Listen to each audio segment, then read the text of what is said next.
I'm Colleen Pearl, the Cool Crone, and welcome back to my channel. I want to take a moment to say thank you for all of your comments, and to all my new subscribers, thank you and welcome. In today's video, we're going to be talking about all the major astrological events for 2021 and how they relate to the sign Libra. You should watch the video for your rising sign as well as your sun sign, as both will be very informative. 2021 has a lot happening astrologically, so let's get into it. Hello Libra. In 2021, we start out the year with a stellium in Aquarius and also in Capricorn. Now, Capricorn will be your fourth house. So that will be putting a focus of power, transformation, communication, and probably people of the male persuasion in your family focusing on your home, your family, your property, your real estate, your security, the feeling that you have a base. So with the sun in the fourth house, there's always a question of, am I improving the house? Am I selling the house? Am I buying a new house? But it does represent your base of operations and your security, your feeling of going forward in the future with no fear. You've also got Pluto there. So fear has been your middle name since 2008.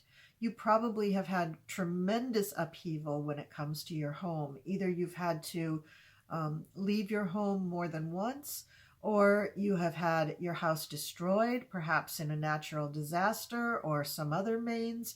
So it's been probably a difficult time for you since probably 2008, or whenever Pluto really hit your fourth house.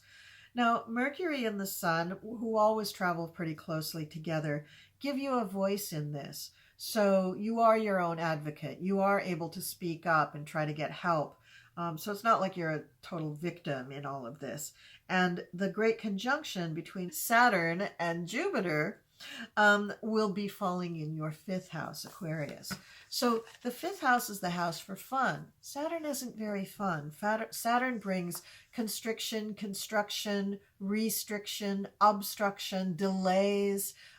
Delayed gratification is what it usually means. With Jupiter there, it expands that. So it expands the actual opportunity that you have to have fun, but it also will expand the restriction that Saturn brings. So if this relates to your children, the fifth house is also children as well as fun, then you could be looking at your children finding great restriction in what they're trying to do. Well, duh, we've all been going through COVID, so most kids who are school age are finding that things are very restrictive for them. They're not able to go to school, and who would have thought that kids would be dying to go to school? It's the Saturn restrictions there along with Jupiter. Jupiter also rules learning, usually higher learning, but it also does rule the father figure. So the restrictions that all the teachers, especially the male teachers, have felt during this COVID, you have been feeling that particularly in this previous year, and you will continue to feel it in 2021. So there's challenges there when it comes to just having fun and managing and coping with the whole situation surrounding your children. That's just really difficult in 2021, and that's how the year starts out.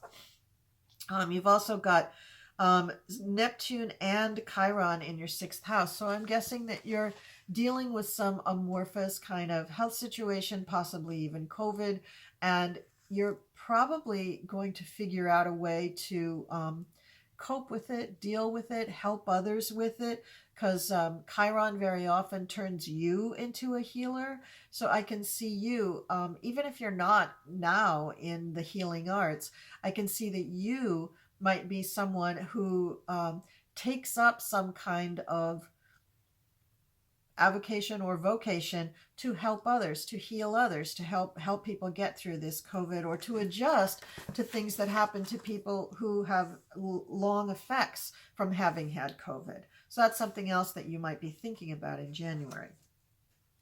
Mars is in your seventh house for relationships. So you're in the beginning of the year, you're perhaps having arguments or strife or difficulty with your partner, or if you're not in a relationship, you have a big impulse to find a partner, and you may be actively looking for a partner. Then we move to the end of January. And in the end of January, things don't move a lot, but certain things do. Mercury, Venus, Mars, and the moon move a lot, and the sun moves a bit. But so now, by now, at the end of January, lots of planets have moved into Aquarius. So you've got Saturn, Jupiter, Pallas Athena, the Sun, and Mercury, all in Aquarius. So the situations surrounding fun and children and sports and games of chance, this has all taken on a huge focus. This is your life. This is what you're looking at. You are no longer going to be worried about your home. In fact, your home, you've got Venus conjunct Pluto there in your home. So there's going to be some sort of a resolution concerning what to do about the home. Most likely it has to do with beautifying it or rebuilding it, reconstructing it in some way, or even buying a home to fix up. That Venus with Pluto, I just really get the impulse that that has to do with construction, reconstruction, renovation, things like that. So as Aquarius is focusing you on all of your children, your home situation eases up because nobody has the bandwidth to deal with both moving a house and all of this nonsense with the kids. And if you do, then God bless you. I wish you a lot of luck and send you a lot of loving energy. Now, the Neptune and Chiron haven't really moved very much. They're still pretty much in the same positions, as is Mars, although now we see Mars has moved closer to Uranus, and that's moving up into your house for shared resources. So now the thing with your relationship is going to be unpredictable monetarily. There's going to be some sort of a surprise having to do with your shared resources. And unfortunately, this is going to go on for quite some time because Uranus is a slow-moving planet. It's going to be in Taurus for a long time. So get used to it. Be very conservative. Don't make crazy changes to your retirement funds, to your portfolio, to your life insurance. Be cautious with your mortgage if you actually are buying a new house. Get it checked out by the experts, and just be very, very careful. Now, the people who might be helping you, they could be the Uranian people. They could be somebody who is unusual, eccentric, out of the norm, doesn't work for the big bank. You know, you could be getting advice from a financial advisor who's just quirky. He or she may work for the big bank, but they may just be kind of a quirky individual. They may look quirky, they may speak quirky, but they may be a great expert for you. Also, they're going to be somebody who has tremendous energy, and that may be annoying to have somebody with that much energy around when you're dealing with all this other stuff and you're probably pretty exhausted at this point. And that's the end of January. Now, Mercury is going to go retrograde at the end of January in Aquarius.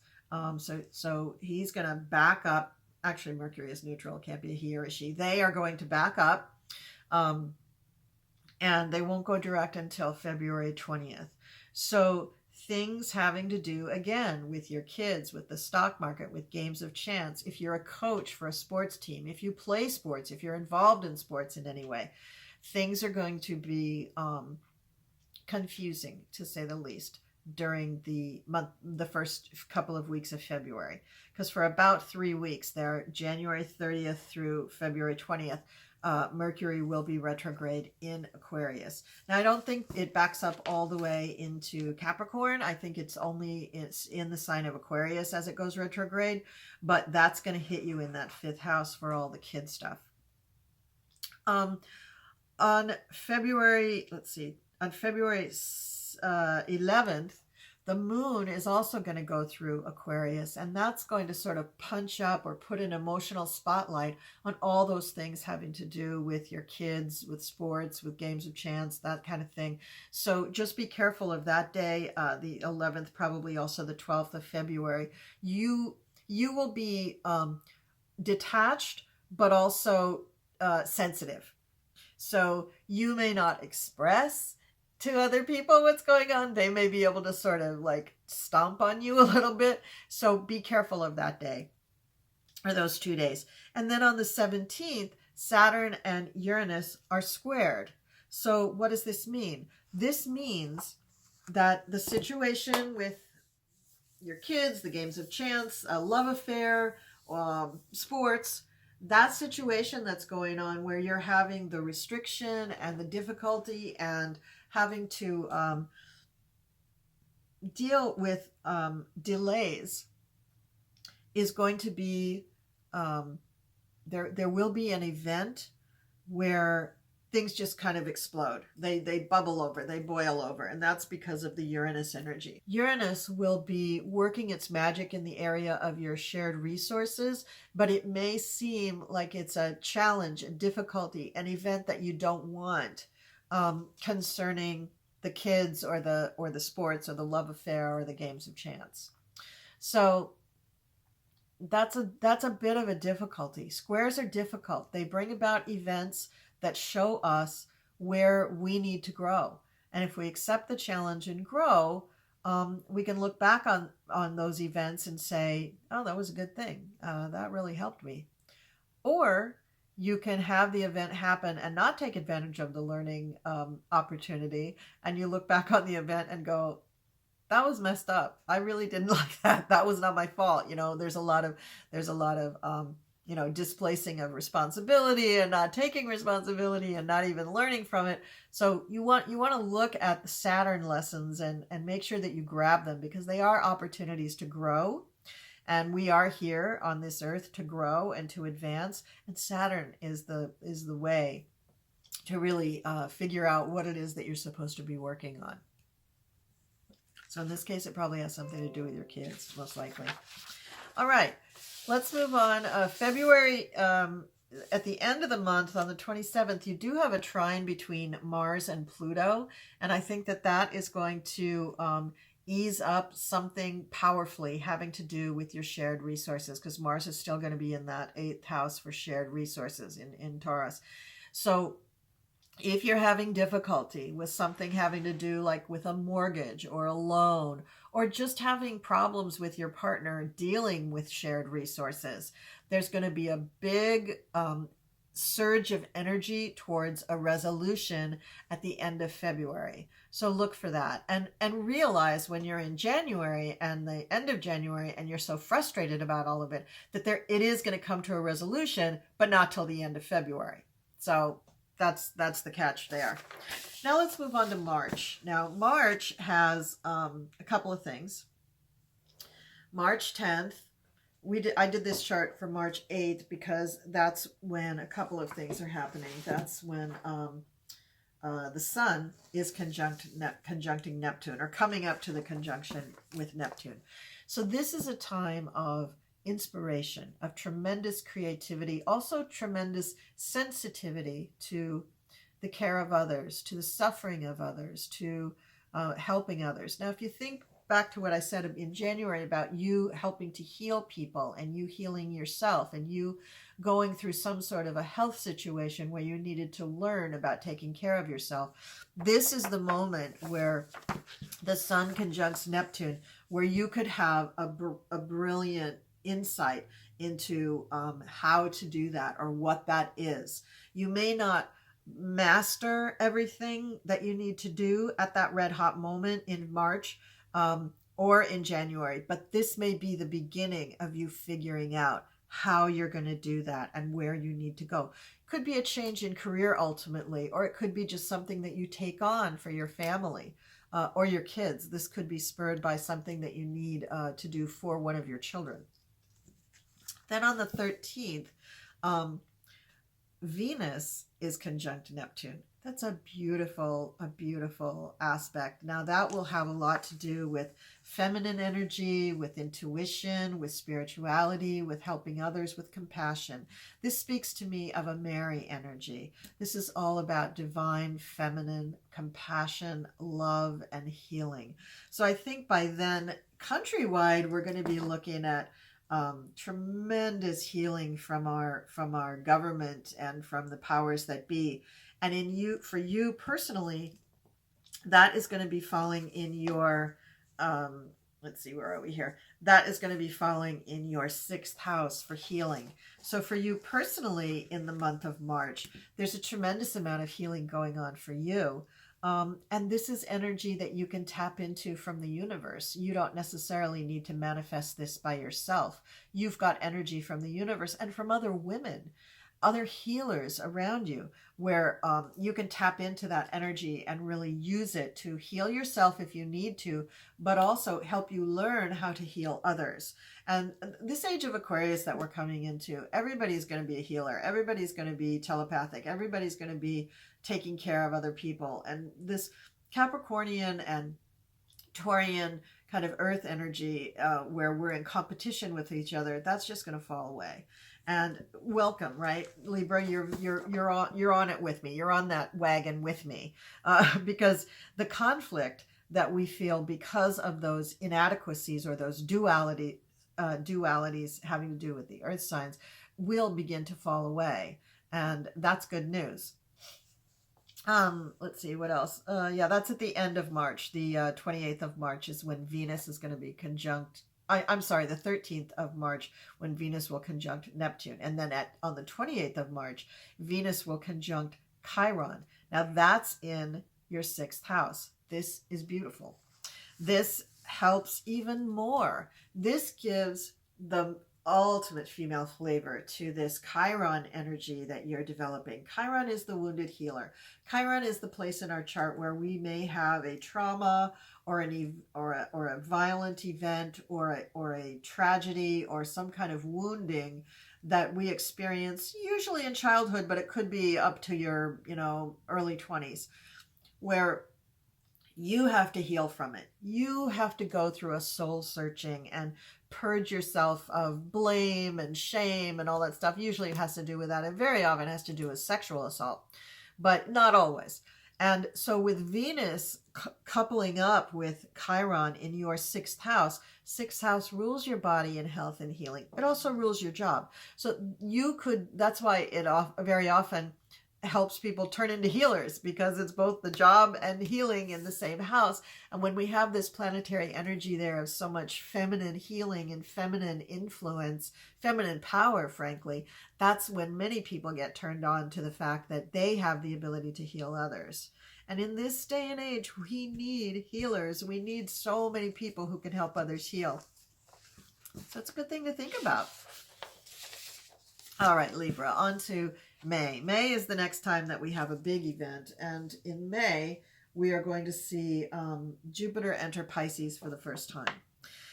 This is a pretty big event because Jupiter is the classic ruler of Pisces. So Jupiter's very strong when he goes into Pisces. And Jupiter expands, right? So the compassion that is there for people in general, the healing, the learning, the enlightenment, the Yoda vibe, the philosopher vibe, the shaman vibe of Jupiter and Pisces is huge as this happens at the end of May. Also, okay, so Jupiter goes in on the 14th. I think Jupiter goes into Pisces. Yes, Jupiter goes in on May 14th. On May 26th, we have our first eclipse of the year. We have an eclipse at 5 degrees Sagittarius, 26 minutes. And that's going to fall in your 3rd house. So that eclipse, if you have any planets at 5 degrees in the mutable signs, Sag, Gemini, Virgo, or Pisces, you're going to feel that eclipse. You may feel it on the eclipse, and you may feel it later on when other planets move across that eclipse point. But what you're going to feel when it happens in May is the knowledge, the learning, the influence of higher learning will be imbued to you. So you may have a moment. You may have an inspired moment where you realize that this is what I need to do. Maybe it is a change of career. And again, it doesn't have to be. It could just be that you move in your private life, you move into a space where you are offering healing to others. So this is very cool. It's a very big deal. And then on the 29th, we have Mercury going retrograde again in Gemini. So now Gemini is your ninth house. And again, that's going to emphasize learning and figuring things out. Also, higher octave of the third house. So it's focusing on religion, on philosophy, on higher learning, on religion that you didn't get when you were a young child. So a religion that's not of your tribe. So a lot of emphasis on learning, a lot of emphasis on your own, not necessarily spirituality, but learning about other things, alternative ways of healing, alternative ways that you can help other people. So that's very exciting, Libra. That's could be a sea change in your life if you're not already doing something like that.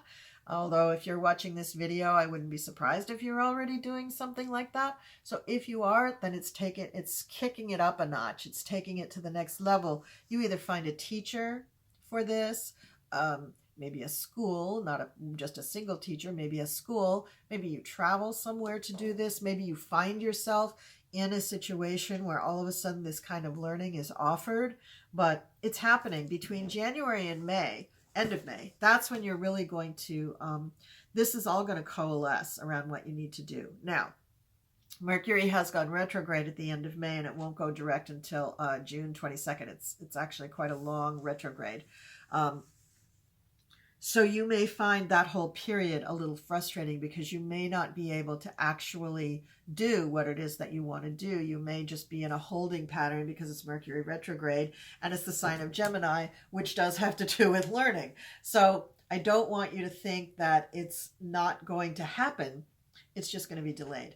And also, don't forget, you still have that Saturn in the fifth house. So you still have those responsibilities with your kids, with the fun, with the love affair, with the games of chance that you have to fulfill. Saturn doesn't just go to sleep because all of a sudden you have an opportunity. Saturn is still there with all of those responsibilities hanging over your head. So this new thing at this moment, for many reasons, will have to take a back seat, but it's there and you know it's there. And that's what's really important for you as an individual. Then we go into June, and I did another chart for June 10th. I just want to see what we're focusing on here. That's a solar eclipse. So June 10th, we have a solar eclipse in Gemini. Again, this emphasis for you on learning, right? On learning, higher learning, religion, spirituality, foreign countries, travel, which I don't know how much travel there will be in 2021, but if anybody's going to travel, then probably you are. Now, we'll start the month on June 10th, and going from June 1st to June 10th, Mercury will still be retrograde. It doesn't go direct until the 22nd, but you will be able to make use of this energy of the solar eclipse anyway. It's at 19 degrees Gemini. So if you have any planets at 19 degrees in any of the mutable signs, again, Virgo, Gemini, Pisces, Sagittarius, then this is going to affect you greatly. The first Jupiter square Uranus was in February. So we have our second square of Saturn and Uranus. So we have the second time where the tension and the buildup between Saturn and Uranus happens between Taurus and Aquarius. And that's going to be in your fifth house. So there is a lot of emphasis on your fifth house in 2021. I mean, everything just hangs out there for a long time. So you're going to be noticing all of that energy, restriction, constriction, but also clarification, crystallization, laser focus. So if you're in some sort of work or field of study where you work with sports, you work with children, you work with, I mean, maybe you're a psychologist who focuses on relationships or something. This Saturn, along with the Uranus energy and even the Jupiter energy before it moves out of sign, this focus may be a real benefit, a real boon to you. So Saturn doesn't have to be a downer. Saturn can give you tremendous power, longevity, persistence, the ability to work long hours, the clarity of mind, the crystallization, laser focus. So it's not always just focusing on the restrictions and constrictions and responsibility. it's all Saturn. It's all of a piece. So very interesting for you, Libra, how this is going to play out. And so we have that eclipse on the 10th. And then on the 14th is when Saturn and Uranus square. So that's going to be an intense time for you. You're going to feel things going on there. And then on the 21st, Jupiter goes retrograde. On the 22nd, Mercury goes direct. So you've had this holding pattern with your learning from Mercury being retrograde in Gemini. And then Jupiter will go direct, and it backed up into Aquarius, so it was in that 5th house too, giving you a little luck, giving you a little help. Not quite as powerful as it is when it's not retrograde, but still pretty powerful. And then when it goes forward, you will feel it. When it goes retrograde back into Aquarius, you will feel it. And when Mercury goes direct, I have a feeling on the 22nd, you're just going to feel like you're in a slingshot. You're just going to feel like, pew, you just went forward in a giant leap because things are going to change. Having Jupiter retrograde in your chart is not going to really stop things happening. It's going to modify the way things happen, but they're still going to happen. Mercury retrograde, though, because it rules communications, small appliances and electronics, and daily transactions like the money you transact with daily, or even your debit card. That's a Mercury thing. The driving back and forth to work, those little trips that you take daily. Well, nobody's driving to work very much anymore, but some people are. So when you have Mercury retrograde, it balls up the works for all of those daily little Mercury things. And that's why it's so frustrating. But if you can understand that Mercury retrograde, especially in the air signs, definitely means that you take time to review and study, and then know that when it goes direct, you go forward with what you've learned. So you use that Mercury retrograde time to plan, to analyze, to retrace your steps, to recheck all your lists, to do all of your studies. And then when it goes forward, everything can really happen. Everything can really happen according to plan. So it's not that bad. Mercury retrograde gets a bad rap, but it's not that bad. Then we move on to July. July 1st, we're going to have a square between Saturn, which is conjunct Jupiter, and Mars. So Saturn and Jupiter are going to fall into your 5th house. So this issue with dealing with your kids or love affair, games of chance, money, risky stuff, that's going to come to a head with this square again. And Mars is going to demand, your partner is going to demand that some action is taken. And you may not be ready to take action, but there may be a lot of tensions that are boiling over. So I would just say, be a little bit cautious, try to contain things as best you can. And of course, make sure that your children are not harmed in any way in this event.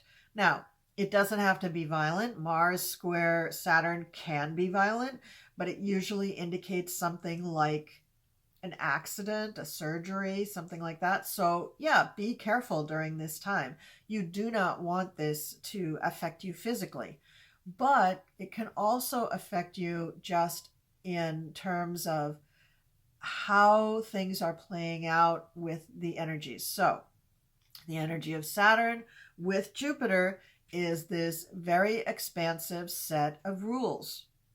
Weird, right? Rules, but expansive. But Jupiter is expansion. Saturn is rules. So you're going to have a father figure, somebody who thinks they're a father figure, who may be talking out of both sides of his mouth. He may be trying to impose structure and rules where there cannot be structure and rules. And and why I say your partner is because the Mars in going through your 7th house would represent your partner. And your partner would have very, very much yang energy and very combative energy. and this probably isn't a good combination. So July, be very careful. Try to keep everybody calm. That's going to be a difficult time for you, and possibly a difficult time for your children. All right. Nothing else in that July thing. That's enough. July 1st. Okay, now we're going to skip to the end of September, where we have Jupiter going direct mid-month, and then on the next day, Mercury also going direct. We had a Mercury retrograde on 9/27. Okay, there we go. Mercury retrograde in Libra, the third of the air signs. So at the end of September, you'll have a couple of interesting things happening in your chart. You'll have the Sun, Mercury, and Mars in your first house, which means that you'll be just raring to go. You'll be raring to be doing things your way. You're putting your own special spin on things, or expressing yourself and getting yourself out there. Unfortunately, Mercury is going to be retrograde for about 3 weeks as usual, but in Libra. And this may be really frustrating for you because, right, when Mercury goes retrograde in Libra, it's right next to your sun, not right next to your sun, but it's close to your sun. And so that kind of puts the kibosh on putting yourself out there, making your brand, taking your stand.